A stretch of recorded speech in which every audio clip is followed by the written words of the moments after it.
உங்களுக்கு பிடிச்சிருக்குன்றதுக்காக சம்பந்தமே இல்லாத இடத்துல என்னால இருக்க முடியாது கோபி. நம்மளோட புது வீடு நல்ல வீடு. அதை எப்படி மன அமைதியோட இருக்கிற வீடா மாத்துறதுன்னு நம்ம யோசிக்கலாம். அங்க எப்படி சண்டை போடாம நிம்மதியா இருக்கிறதுன்னு பாக்கலாம் கோபி. உனக்கு புரியவே மாட்டேங்குது.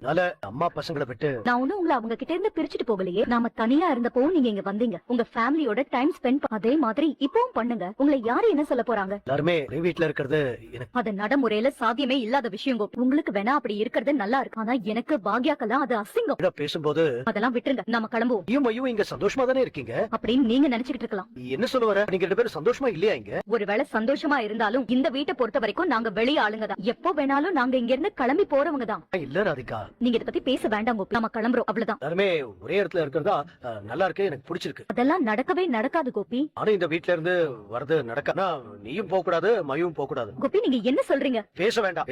என்னால யாரையும் விட்டு விரிஞ்சு வர முடியாது. அன்னைக்குன்னு பார்த்தா சரியான மழை. அவ்வளவு மழையா என் லைஃப்ல பார்த்ததே கிடையாது. எப்படியோ கிளம்பி பஸ் ஸ்டாப்ல போய் நின்னா அங்க போய் பார்த்தா பஸ்ஸும் வரல. அதுக்கப்புறம் டைம் ஆயிட்டே இருந்தது. நான் எவ்வளவு பெரிய ஆக்ஷன் கதை சொல்லிட்டு இருக்கேன், நீ பாட்டுக்கு சைலண்டா இருக்க. என்ன ஆச்சு? நான் வேற ஒண்ணு யோசிச்சுட்டு இருக்கேன் ஆண்டி. என்ன யோசிச்சுட்டு இருக்க? நாங்க இங்க இருந்து கிளம்ப போறோமா?